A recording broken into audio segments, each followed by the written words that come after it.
এমন নেতা মানা যাবে না যেই নেতা নামাজের কথা বলে না, যেই নেতা আল্লাহ এবং আল্লাহর রাসূলের কথা বলে না, যেই নেতা আল্লাহর জমিনে আল্লাহর আইন বাস্তবায়ন করার কথা বলে না, এইরকম নেতা বানানোও যাবে না, এইরকম নেতা মানাও যাবে না। সম্পূর্ণ হারাম, সম্পূর্ণ হারাম, সম্পূর্ণ হারাম।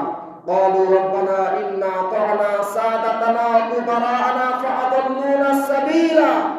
কিয়ামতের ময়দানে এই নেতা পথভ্রষ্ট হয়ে যাবে, আমাদেরকে পথভ্রষ্ট বানাবে, সে নিজেও জাহান্নামে যাবে, আমাদেরকেও জাহান্নামে নিয়ে যাবে। নাউযুবিল্লাহ। এজন্য এক নম্বর গুণ হবে তাকওয়া। যদি নেতার তাকওয়া ভালো থাকে, নেতার চরিত্র ভালো থাকে, জনগণের চরিত্র, সদস্যদের চরিত্র, কর্মীদের চরিত্র ইনশাআল্লাহ অটোমেটিক ঠিক হয়ে যাবে। যেহেতু আমার নেতা কি ভালো, নেতা আমার চরিত্রবান। সবাই শেষ, আল্লাহ পাক সুবহানাহু ওয়া তাআলা যে কথাগুলো বললাম এই কথাগুলো অনুযায়ী আমল করার তৌফিক দান করুন।